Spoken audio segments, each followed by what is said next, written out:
서로 축복하십니다. 오늘도 은혜 받고 행복하세요. 에스겔이라고 하는 이 성경, 우리가 함께 새벽을 통해서 계속 만나고 있습니다. 전체적으로 이제 크게 두 가지의 내용을 품고 있습니다. 1장에서 32장, 33장에서 48장입니다. 1장에서 32장까지의 전체적인 그 내용의 말씀은 바로 심판이고, 33장에서 48장까지는 회복의 메시지를 담고 있습니다. 사실 이 심판도 왜 심판의 메시지를 주실까? 회복하고 싶어서. 그게 하나님의 본심이죠. 살다가 어려운 일을 당하는 것은 우리를 죽이기 위해서 그런 것이 아니라 하나님 우리를 살리기 위해서. 왜냐하면 깨닫지 못하고 그 길로 계속 가다가는 큰일 날 것 같으니까 환경을 통해서 아니면 여러 가지 여건을 통해서 우리가 다시 한번 깨달을 수 있도록. 그러니까 하나님이 하시는 모든 일의 목적은 바로 이것으로 모아집니다. 우리를 살리고 싶은 것이죠. 그래서 회복을 하는데 두 가지로 하나님이 회복의 환상을 주십니다. 첫째는 민족적인 회복이고, 두 번째는 성전의 회복의 메시지입니다. 이 민족의 회복의 메시지가 바로 유명한 에스겔서 37장입니다. 마른 뼈들이 막 우울거리는데 에스겔을 통해서 살 수 있겠느냐? 하나님은 아십니다. 여러분, 그게 우리 사람의 고백입니다. 하나님은 아십니다. 결국 이제 하나님께서 에스겔에게 그래 가라, 가서 그들에게 말씀을 외쳐라. 근데 그 말씀의 내용이 생기가 들어와 그들 가운데 들어가라. 그게 이제 에스겔이 외치는 설교의 내용입니다. 무슨 얘기냐면 하나님 외에는 소망이 없다, 그 말이에요. 그것을 거꾸로 이야기하면 하나님이 역사하시면 살아난다. 우리가 보기에는 다 절망이고 우리가 보기에는 아무런 희망의 가능성이 1%도 있지 않다 하더라도 하나님이 함께 하시고 하나님이 역사하시고 하나님이 도와주시고, 이번에 우리 온라인 오프라인을 통해서 우리 여름 성경학교도 마찬가지입니다. 하나님이 도와주시면 바로 그 현장에 살아날 수 있다고 하는 거죠. 그래서 이 37장이 그 유명한 에스겔이 보여준 그 환상은 시대를 뛰어넘어서 우리 살고 있는 모든 이 세상의 인류의 사람들에게 주시는 하나님의 희망의 메시지입니다.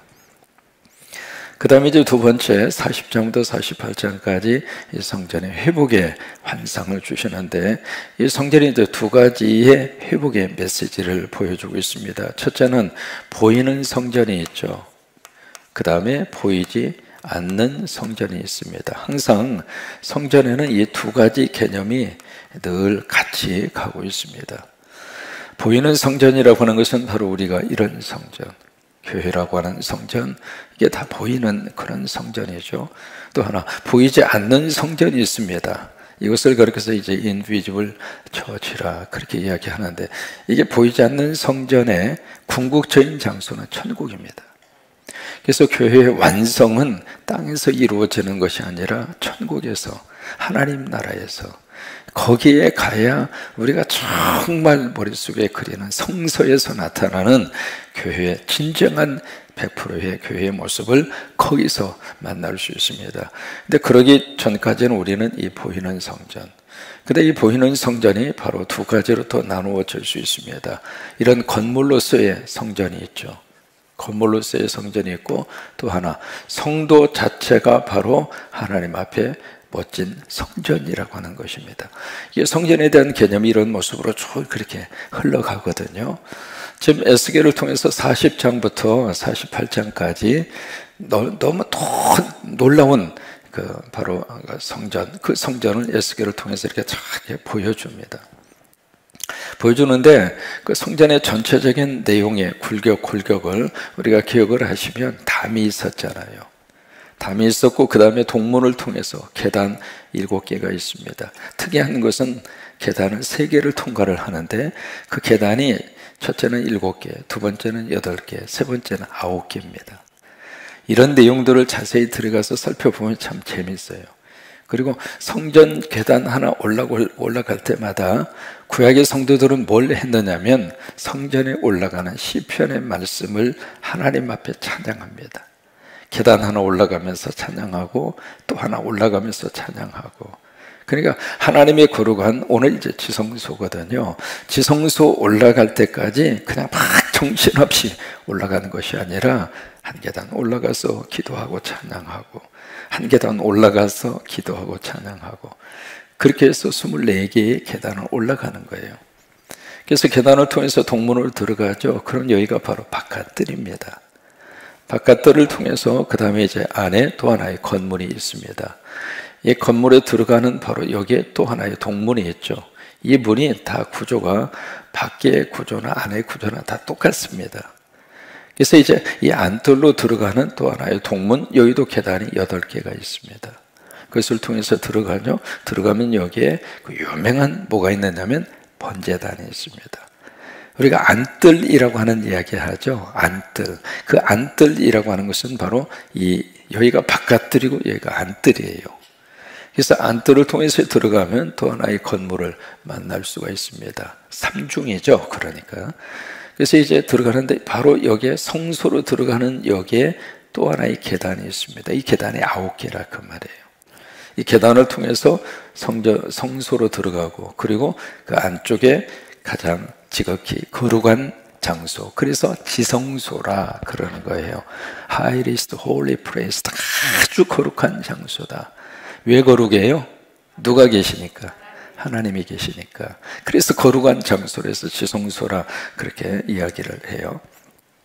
오늘 여기 구조적으로 이렇게 보시면은요, 이 바깥뜰에서, 그 다음에 안뜰에서 성소로, 성소에서 지성소로, 이제 그런 구조의 모습으로 쭉 이렇게 연결이 되어져 있습니다.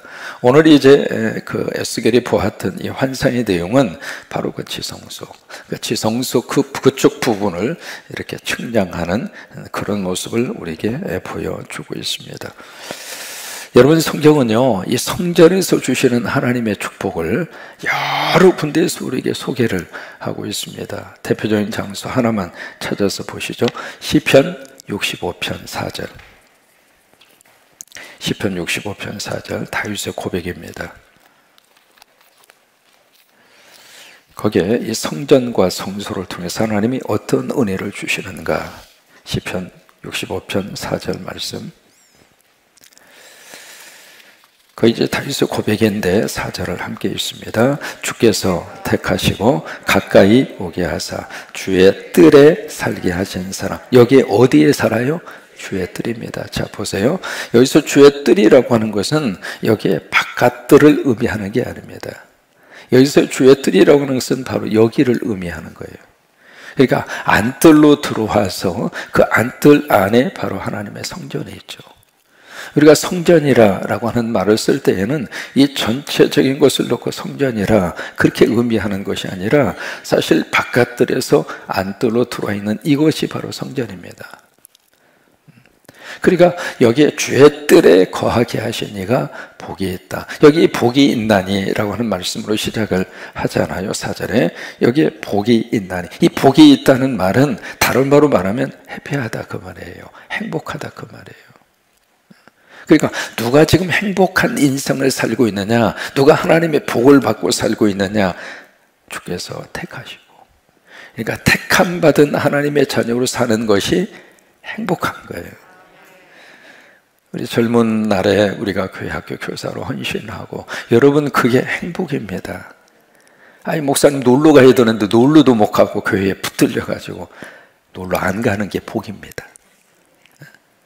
이게 뭐냐면 하나님이 나를 택하셔서 교사의 직분을 주시고, 오늘 여기 앉은 친구 가운데 한 분은 지금 전주에서 지금 새벽기도 오셨거든요. 이게 저렇게 붙들려 사는 것이 복이라 그 말이에요. 그러니까 하나님이 나를 택하셨다고 하는 이 자체가 복이 있다 그 말이에요. 여러분 믿으시면 아멘. 그러니까 다른 사람이 나를 택한 것이 아니라 만군의 여호와 하나님께서 나를 택하시고, 근데 그게 내가 택한 것이 아니라 하나님이 택하셨잖아요. 너희가 나를 택한 것이 아니라 내가 너희를 택하여 세웠나니. 그러니까 여기서도 여기 주께서 택하시고 하나님이 택하시고 택한 곳으로 끝나지 않고 가까이 오게 하사, 어디까지 가까이 오게 하셨는가? 바로 하나님의 지성소가 있는 바로 이 현장까지 가까이 오게 하셨다 그 말이에요. 그냥 여기 하나님이 우리를 택하셔서 바깥들에서 구경만 하다가 끝나도록 그렇게 한 것이 아니라 우리를 안에까지, 거룩한 하나님의 성전이 있는 그곳까지, 안뜰까지 하나님께서 우리를 가까이 올 수 있도록, 이게 하나님의 은혜입니다. 그러니까 하나님이 가까이 오게 하셔야 우리가 가까이 올 수 있습니다. 그 사람이 바로 행복하다 그 말이에요. 그 사람이 복이 있다 그 말이에요. 그러면서 4절 기억하는 의미에서 다시 한번 읽습니다. 시작. 주께서 택하시고 가까이 오게 하사 주의 뜰에 살게 하신 사람은 복이 있나이다. 우리가 주의 집, 주의 성전의 아름다움으로 만족하리이다. 그래서 하나님의 성전, 주의 뜰에 그냥 스쳐 지나가는 것이 아니라 거하게 하셨다 이 말이에요. 그러니까 하나님의 성전이 바로 사실은 하나님의 이 거룩한 뜰이 내 인생의 중심이에요. 어느 한 안수 집사님은 꼭 가기 전에 목사님 다녀오겠습니다. 맞아요. 갔다가 다시 오시는 겁니다. 어쩌다 한 번씩 이게 하나님의 교회, 주의 뜰에 한 번 와서 예배드리고 그 다음에 삶의 자리가 중심 세상으로 가는 것이 아니라 여기가 삶의 센터입니다. 여기서 하나님의 아버지의 뜰에 여기서 우리가 거하는 거예요. 그리고 출근했다가 다시 오고 가정으로 갔다가 다시 오고 다시 와서 여기서 아버지의 품에서 다시 한번 하나님의 은혜를 받고 하나님의 역사하심을 받고 그리고 이제 또 갔다가 다시 오고 서로 인사합니다. 다녀오겠습니다. 그래서 거하게 한다 그 말, 산다 그 말이잖아요. 그러면서 주의 성전의 아름다움으로 라고 하는 단어를 쓰고 있습니다. 주님의 성전의 아름다움으로 어떻게 해요? 만족하리이다. 그 이야기는 바로 뭐냐면 하나님의 성전에서 있는 좋은 것들, 아름다움이 영어로 굿띵이에요. 굿띵, 좋은 것들. 그러니까 아버지의 집에서 아버지가 좋은 것을 주셔요. 그러니까 그런 것으로 우리가 만족하고 그것으로 감사하고 그것으로 위로받고 그리고 우리가 사는 거예요.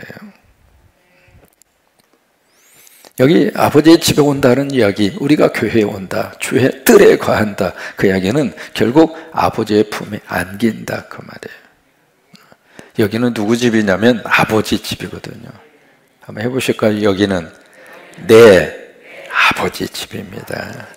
그래, 아버지 집에 와서 우리가 위로도 받고 아버지 집에 와서 품에 안기기도 하고. 그래서 이게 주의 뜰이라고 하는 것은 다시 한번 강조해요. 안으로 들어오시라 그 말이에요. 신앙생활하면서 늘 밖에만 뱅뱅뱅뱅 돌아요. 돌다가 보니까 은혜의 깊은 맛을 몰라요. 이게 오래 교회 다녔으니까 본 것 많죠. 들은 것 많죠. 그러니까 이게요, 여호와의 사랑, 하나님의 사랑의 거룩한 은혜를 맛보아 알지하다. 맛을 보아야 되잖아요. 맛보지 않으면 자꾸 비판적인 안시, 비판적인 시각만 자꾸 생겨요. 그러니까 자꾸 이게 바깥들에서 맴돌지 말고 자꾸 안으로 들어오셔야 돼요. 자꾸 안으로 들어와서 이 안뜰로 들어와서 여기서 성령의 은혜가 얼마나 큰가, 하나님이 지금 어떻게 살아서 역사를 하고 있는가, 그것을 그냥 개념적으로 이성적으로만 그런가 보다, 그건 바깥들에 있는 거예요. 마취에다 손을 대면 심장이 고동 소리가 느껴져요, 안 느껴져요? 느껴지죠. 그런 것처럼 하나님의 역사하심이 내 삶 속에서 팔딱팔딱 뛰는 거예요. 내 기도를 들으시는 하나님의 거룩한 역사하심, 나의 작은 신음소리까지라도 그냥 외면하지 않으시고 신음소리까지라도 하나님은 기억하셔서 내 흘리는 눈물을 닦아주시고 다시 위로받으면서 살아갈 수 있는 용기와 힘을 주시고, 그러니까 그 안뜰로 들어오라 그 말이에요. 그래서 신명기 28장이 복을 집약해 놓은 복의 알집이에요. 신명기 28장이. 앞부분하고 뒷부분하고 내용이 확 다르잖아요. 순종하는 자, 하나님의 말씀대로 사는 자에게는 들어가도 나가도. 왜 그 표현을 쓸까요? 바로 하나님의 거룩한 성전의 뜰에 들어가도 나가도. 그러니까 안으로 들어오면서 받는 복이 있고 나가면서 받는 복이 있고. 우리가 주의 뜰을 벗어나면, 성전을 거부하고 성전을 등지면 참 그 인생 자체가 고달파요. 사는 건 살아요. 하나님이 주신 생명이니까 사는 거죠. 근데 그 삶의 자리가 너무 힘들어요. 너무 고달파요.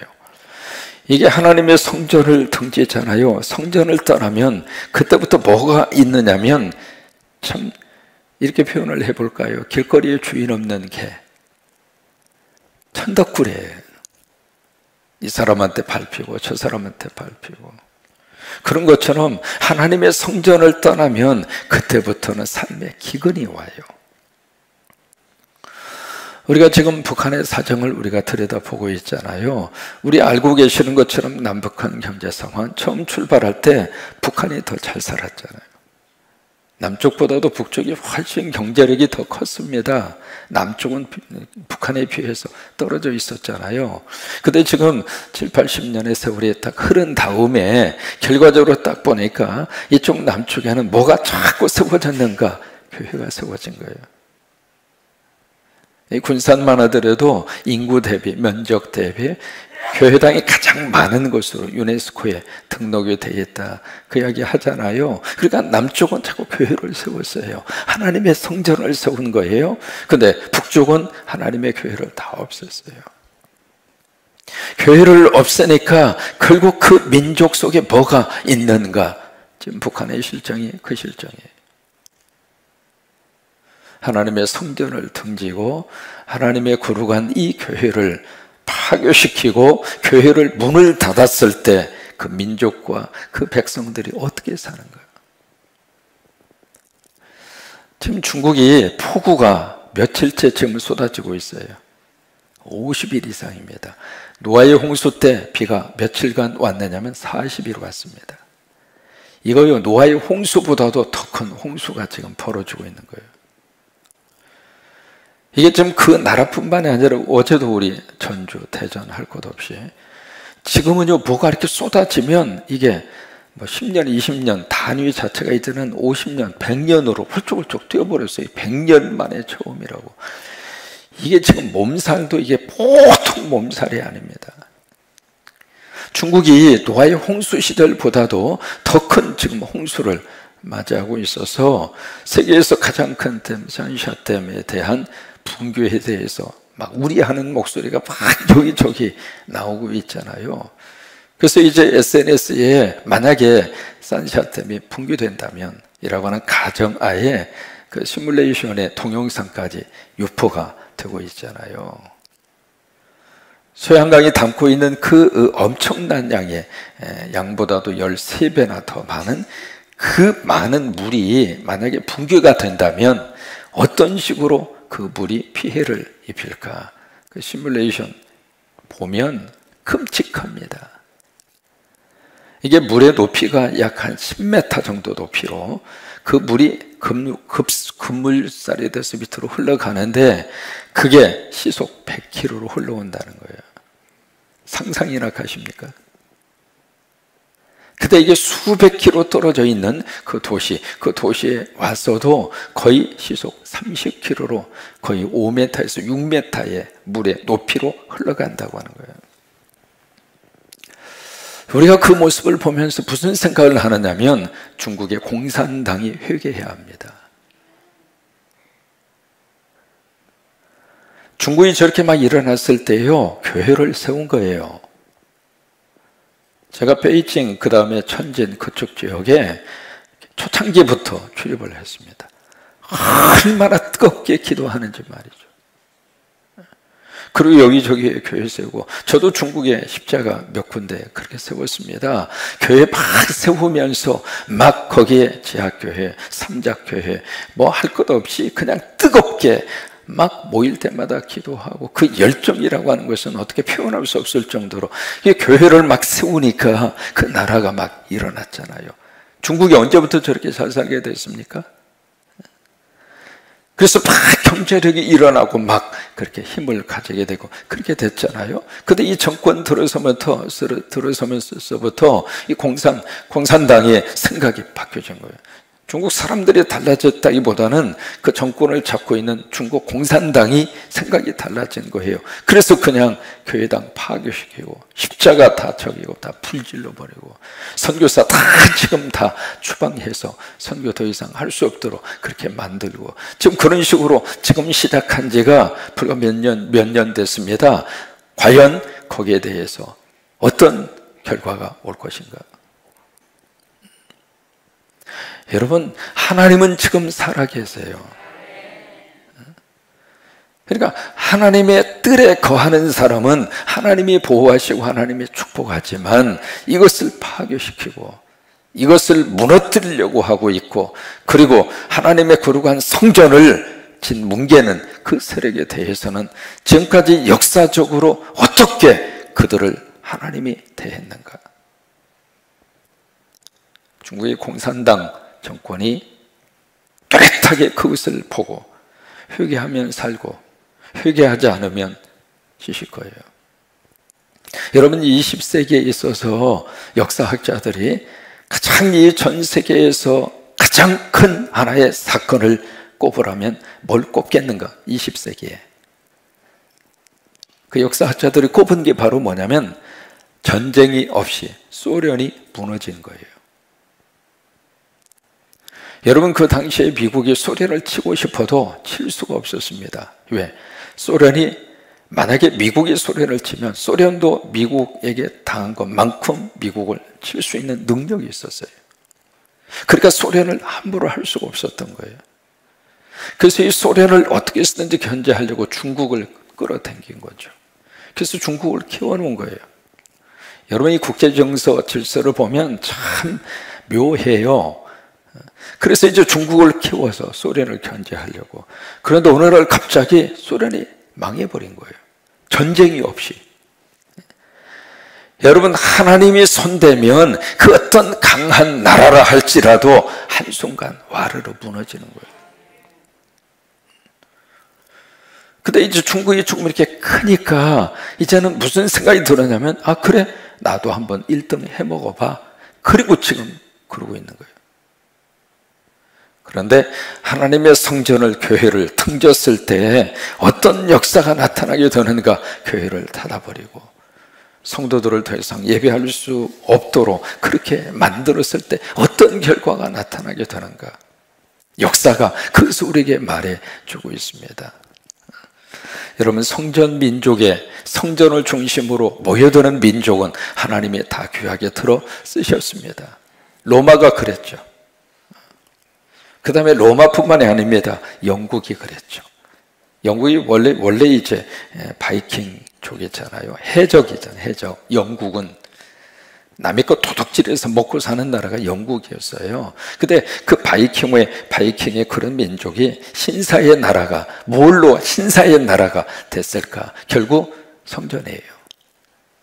근데 이 성전이 저쪽에 북유럽으로 건너가서 핀란드, 노르웨이, 덴마크 모두가 다 그런 나라로 그렇게 살고 있잖아요. 그런데 이것이 바로 미국으로 건너와서 3000년 동안 미국 땅이 버려져 있었어요.